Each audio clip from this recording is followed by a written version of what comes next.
କହିଲେ କୁଜଙ୍ଗ ଅଞ୍ଚଳ ଜଳେ ବୁଡ଼ିଯିବ, ରୂପ ସିଂହାସନ ଯିବ, ପାରାଦୀପ ଠାରେ ଆମ୍ଭର ସମାଧି, ସେଦିନ ପୂଜା ପାଇବ ଶାଳା। ଜୟ ଜଗନ୍ନାଥ। ନୀଳାଚଳ ନିବାସାୟ ନିତ୍ୟାୟ ପରମାତ୍ମନେ ବଳଭଦ୍ର ସୁଭଦ୍ରାଭ୍ୟଂ ଜଗନ୍ନାଥ ହେତେ ନମ। ମହାପ୍ରଭୁ ଶ୍ରୀ ଜଗନ୍ନାଥଙ୍କ ଶ୍ରୀ ଚରଣାରବିନ୍ଦ ତଳେ ଅନନ୍ତ କୋଟି ଦଣ୍ଡବତ। ଆଉ ପ୍ରକୃତ ଦେଖିବାକୁ ଗଲେ ମାଳିକା ସତ୍ୟ, ପର୍ବତ ଶିଖରେ ଫୁଟିବ କହିଁ ଅଚ୍ୟୁତ ବଚନ ଟଳିବ ନାହିଁ। କେତେଜଣ ଗବେଷକଙ୍କ ମତ ଭୁଲ ହୋଇପାରେ, କିନ୍ତୁ ମହାପୁରୁଷ ଯାହା ଲେଖିଛନ୍ତି ତାହା ଅକ୍ଷର ଅକ୍ଷରେ ସତ୍ୟ। କାହିଁକି ନା ଆମର ବୁଝିବା ଭୁଲ ହୋଇଯାଇପାରେ, କିନ୍ତୁ ମହାପୁରୁଷ ଲେଖିଛନ୍ତି। ସେ 7 ଦିନର ଅନ୍ଧକାର କଥା ଯଦି ଦେଖିବା, ମହାପୁରୁଷ ତାକୁ ତ ଆଗରୁ ଲେଖିଛନ୍ତି। କହିଲେ ଅକାଳ ହୋଇବ କାଳ ଲୋ ବଉଳ, କୁହୁଡ଼ି ଆସିବ ମାଡ଼ି, 7 ଦିନ ଯେ ଅନ୍ଧାର ଘୋଟିବ, ବୁଦ୍ଧି ଜ୍ଞାନ ଯିବ ହୁଡ଼ି। ଭକ୍ତବନ୍ଧୁ, କଳିଯୁଗ ଭିତରେ ଯେ 7 ଦିନର ଅନ୍ଧାର କଥା ଯେତିକି ହାଡ଼ିଦାସ ମଧ୍ୟ ଲେଖିଛନ୍ତି ଯେ 7 ଦିନ ଯେ ଅନ୍ଧାର ହୋଇବ, ସୂର୍ଯ୍ୟ ନ ହୋଇବେ ଦେଖା, ଡାହାଣୀ ଚିରକୁଣି ଘରେ ପଶିଯିବେ, କେହି ନ କରିବେ ରକ୍ଷା।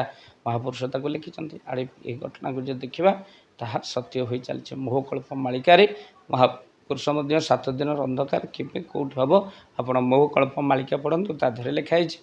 ତାର ସମ୍ପୂର୍ଣ୍ଣ ରୂପେ, ତେଣୁ ଆପଣ ବୁଦ୍ଧି ଅନୁସାରେ ଆପଣ ବୁଝନ୍ତୁ। ତେଣୁ କହିବାର କଥା ହେଉଛି ମାଳିକା ହେଉଛି ସତ୍ୟ। କୌଣସି ଗବେଷକଙ୍କ ମତ ଭୁଲ ହୋଇଯାଇପାରେ, କିନ୍ତୁ ପ୍ରକୃତରେ ପର୍ବତ ଶିଖରେ ଫୁଟିବ କହିଁ ଅଚ୍ୟୁତ ବଚନ ଟଳିବ ନାହିଁ।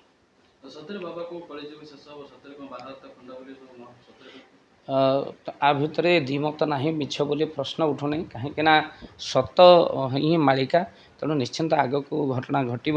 କାହିଁକିନା ଆଉ ବେଶୀ ବେଳ ନାହିଁ ଲୋ ବଉଳ, ନିକଟେ ହୋଇବ ଦେଖା, ପଞ୍ଚସଖା ମାନେ କହି ଯାଇଛନ୍ତି। ପୁରାଣରେ ଅଛି ଲେଖା। ଯଦି ଆମେ ମାଳିକାକୁ ବିଶ୍ୱାସ କରୁ, ଯଦି ମହାପୁରୁଷଙ୍କୁ ବିଶ୍ୱାସ କରୁ, ମହାପୁରୁଷ ତ ଲେଖିଛନ୍ତି 12 ହାତ ଖଣ୍ଡାର ବୁଲିବା କଥା, ଆଉ ଏ କଥା ତ ସତ୍ୟ ହିଁ ସତ୍ୟ ହେବ ବୋଲି ମହାପୁରୁଷ ତ ମାଳିକାରେ ଦୃଢ଼ତା ଦେଇଛନ୍ତି। ତେଣୁ ଆମେ ଯେତେବେଳେ ମହାପୁରୁଷଙ୍କୁ ମାନୁ, ମହାପ୍ରଭୁଙ୍କୁ ମାନୁ, ନିଶ୍ଚିନ୍ତ ସତ୍ୟ ବୋଲି କହିବୁ।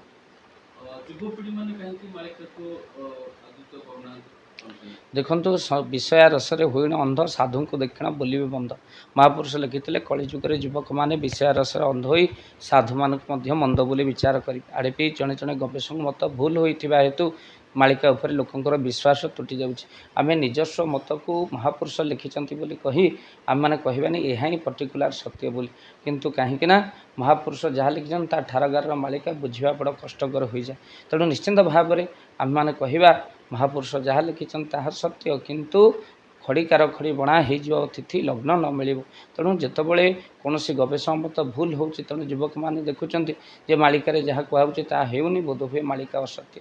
କିନ୍ତୁ ଆଗରୁ ଆମେ ଯଦି ଦେଖିବା କୋଭିଡ଼ର କଥା ଦେଖନ୍ତୁ, ଆପଣ ଦେଖନ୍ତୁ ବ୍ୟାଧି ରୂପରେ ପିଶାଚି ଆସିବ, ସେ ଯେ ପ୍ରାଣୀକି ଗୁପତେ ନାସିବ।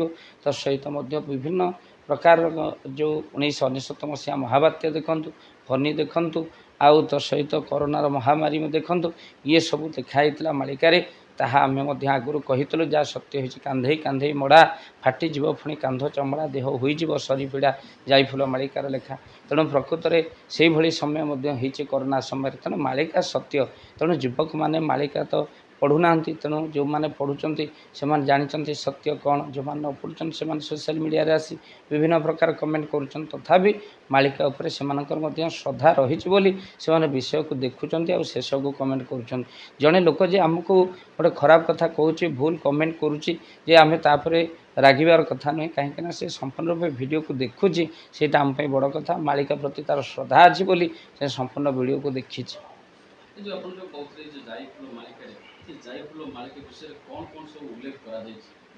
ଯାଇଫୁଲ ମାଳିକାରେ ଓଡ଼ିଶାର କଥା ଲେଖା ହେଇଛି, ଚୌଦ୍ୱାରର ଜଟଣୀର ଯୁଦ୍ଧ କଥା ଲେଖା ହେଇଛି। ପୁଣି ମହାପୁରୁଷ ଲେଖିଛନ୍ତି ଯେ ସମୟ ସେଇ ଯାଇଫୁଲ ମାଳିକାରେ ଲେଖା ହେଇଛି, ସମୟ ଏମିତି ଆସିବ ଯେଉଁ ସମୟ ଭିତରେ କହିଲେ ଗରୁଡ଼ ପୃଷ୍ଠରେ ବସି, ଗରୁଡ଼ ପୃଷ୍ଠରେ ବସି, ବିଲାତକୁ ଯିବେ ସେ ବ୍ରହ୍ମ ରାଶି ଲୋ ଯାଇଫୁଲ, ପୁଣି ଆଣିବେ ସେ ତ ତୁଳସୀ, ପୁଣି ଆଣିବେ ସେ ତ ତୁଳସୀ। ଦିନେ ଗରୁଡ଼ ପୃଷ୍ଠରେ ବସି ଭଗବାନ ଲଣ୍ଡନକୁ ଯିବେ। ଆଉ ପୁଣି ତ ସହିତ ଯେଉଁ ଶ୍ଵେତ ତୁଳସୀ ରହିଛି, ଯାହାକି ଭାରତରେ ଥିଲା, ତା ଲଣ୍ଡନରେ ଅଛି, ସେଇ ଶ୍ଵେତ ତୁଳସୀକୁ ଆଣିବେ। ପୁଣି ମଧ୍ୟ ଲେଖା ହେଇଛି ଯେ ଛତିଆ ଶ୍ରୀକ୍ଷେତ୍ର ହେବ, ଛତିଆ ଶ୍ରୀକ୍ଷେତ୍ର ହେବ, ମହାକଇ ବୋଲ୍ୟ ହାଟ ବସିବ ଲୋ ଯାଇଫୁଲ, ପୁଣି ଅନନ୍ତ ଯୁଗ ଆସିବ। ଏ କଥା ସବୁ ଯାଇଫୁଲ ମାଳିକାର ମହାପୁରୁଷଙ୍କର ଲେଖା। ପୁଣି ମହାପୁରୁଷ ସେଇ ଯାଇଫୁଲ ମାଳିକାରେ ଲେଖିଛନ୍ତି, କହିଲେ ବେଳୁ ସାବଧାନ ହୁଅ, ବେଳୁ ସାବଧାନ ହୁଅ, ଏକାକ୍ଷର ଜପି ଦିନ କଟାଅ ଲୋ ଯାଇଫୁଲ, ତୁଇ ଗୀତା ଭାଗବତ ଗାଅ।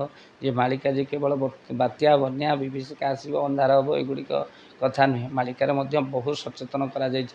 ଆଧ୍ୟାତ୍ମିକ ସନାତନ ଧର୍ମର ପ୍ରଚାର ଯେଉଁ ସମୟରେ ମୁଗଲମାନଙ୍କର ଆକ୍ରମଣ ଭାଷାର ଯେଉଁଭଳି ଭାବରେ କ'ଣ ହେଇଥିଲା ନା ଭାଷା ବିଲୁପ୍ତ ହେବାକୁ ଯାଇଥିଲା ଓଡ଼ିଶା ଭାଷା ସେତେବେଳେ ପଞ୍ଚସଖାମାନଙ୍କର ସୃଷ୍ଟି ହୋଇଥିଲା। ଆଉ ଯେଉଁ ପଞ୍ଚସଖାମାନେ ଲେଖିଥିଲେ ମାଳିକା ବା ଆଗତ ଭବିଷ୍ୟତର କଥା ବିଭିନ୍ନ ଠାରଗର ମାଳିକା ସିଏ ପଞ୍ଚସଖା ହୁଅନ୍ତୁ ଅଗମ୍ୟ ଭାବ ଜାଣି ଯଶବନ୍ତ ଗାର କଟା ଯନ୍ତ୍ର ଜାଣେ ଅନନ୍ତ ଆଗତ ନାଗତ ଅଚ୍ୟୁତ ଭଣେ ବଳରାମ ଦାସ ତତ୍ତ୍ୱ ବଖାଣେ।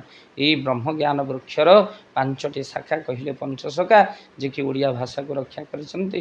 ଆଉ ଅନେକ କାବ୍ୟ ପୁସ୍ତକ ଭକ୍ତିର ଭାବଧାରାକୁ ଆଜି ଜନମାନସରେ ରଖିଦେଇ ଯାଇଛନ୍ତି। ତେଣୁ ସେ ନିଶ୍ଚିନ୍ତ ଭାବରେ ଆମର ଆରାଧ୍ୟ ପଞ୍ଚସଖା ଆମେ ତାଙ୍କୁ କୋଟି ପ୍ରଣାମ କରୁଛୁ।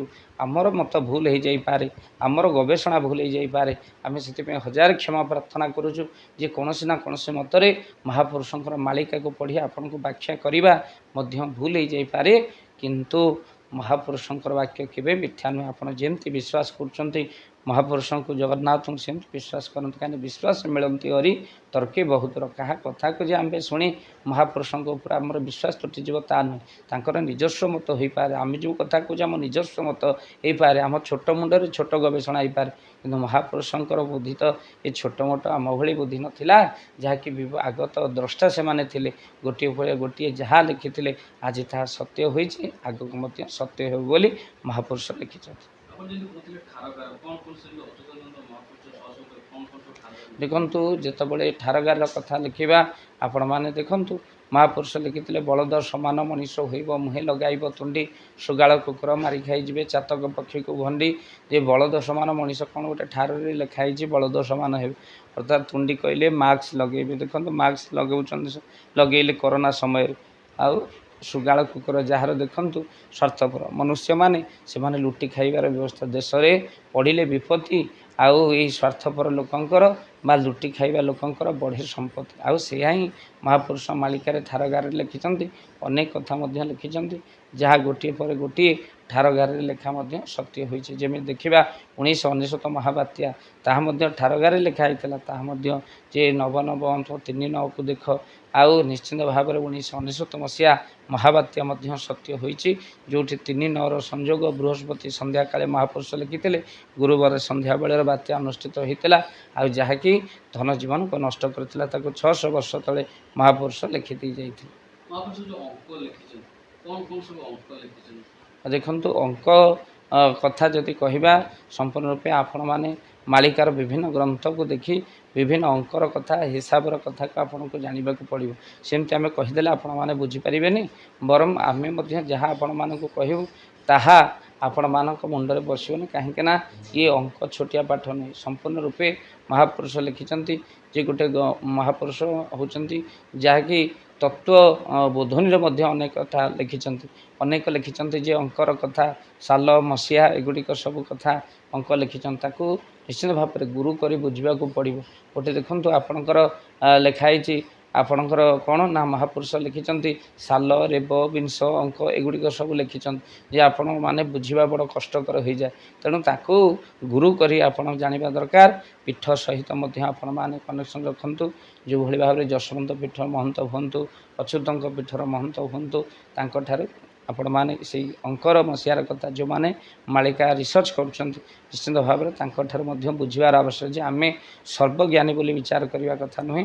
ବରଂ କିଛି ଜିନିଷ ଆମେ ତାଙ୍କଠୁ ବୁଝିକି ମଧ୍ୟ ଯେଉଁମାନେ ପୀଠ ସହିତ ରହୁଛନ୍ତି ମାମୁଁ ଘର କଥା ଯେମିତି ମାଗରେ କହିବା ଯାହା ସେମାନଙ୍କୁ ଏ ଠାର ଅଙ୍କ କଥା କହେ ସେମାନେ ବୁଝି ଯାଇଛନ୍ତି। କାହିଁକିନା ମହାପୁରୁଷଙ୍କର ଦିବ୍ୟ କୃପା ସେମାନେ ପ୍ରାପ୍ତି କଲେ। ତେଣୁ ସେମାନଙ୍କ ସହିତ ପରାମର୍ଶ ରଖି ଏ ଅଙ୍କ ସାଲ କଥା ଆପଣମାନେ ବୁଝନ୍ତୁ।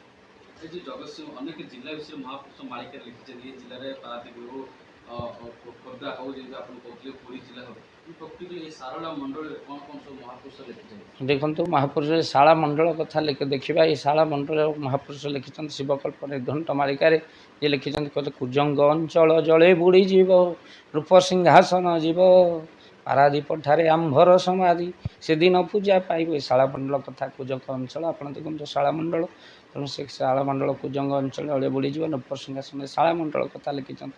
ପୁନଶ୍ଚ ମଧ୍ୟ ଲେଖିଛନ୍ତି ଯେ ଢେଙ୍କାନାଳର ଯେଉଁ ବଉଳା କୁମ୍ଭୀର ଶାଳ ଦର୍ଶନ କରିବ ଆଉ ତା ସହିତ ମଧ୍ୟ ପ୍ରଭୁଙ୍କୁ ଦେଖି ମାଆଙ୍କୁ ଦର୍ଶନ କରି ସେଠି ଦେହ ଛାଡ଼ିବ। ଏ କଥା ଶାଳମଣ୍ଡଳ ଲେଖି ଶାଳମଣ୍ଡଳ ମଧ୍ୟ ଅନେକ ଭକ୍ତ ରହିଥିବେ ବୋଲି ଲେଖା ହେଇଛି ଯେ ଆପଣ ଭକ୍ତ ରହିବେ ଗୁପ୍ତ ହୋଇ ଏହାଙ୍କୁ କେହି ଯେ ଚିହ୍ନିବେ ନାହିଁ। ଆପଣ ଦେଖନ୍ତୁ ପୁଣି ମଧ୍ୟ ମହାପୁରୁଷ ଲେଖିଛନ୍ତି ଭକ୍ତମାନେ ଏକତ୍ରିତ ହୋଇ ମେଳା କରିବେ। ପ୍ରଥମ ଶାଳମଣ୍ଡଳ, ଦ୍ୱିତୀୟ ଭଗବତୀ ଆଳ। ତେଣୁ ଦେଖନ୍ତୁ ପ୍ରଥମେ ଶାଳମଣ୍ଡଳରେ ଲୀଳା ହେବ, ତାପରେ ଦ୍ୱିତୀୟରେ ଭଗବତୀ ପୀଠରେ ଲୀଳା ହେବ। ତେଣୁ ଅନେକ କଥା ଲେଖିଛନ୍ତି ଆପଣମାନଙ୍କର ମହାପୁରୁଷ ମାଳିକାରେ।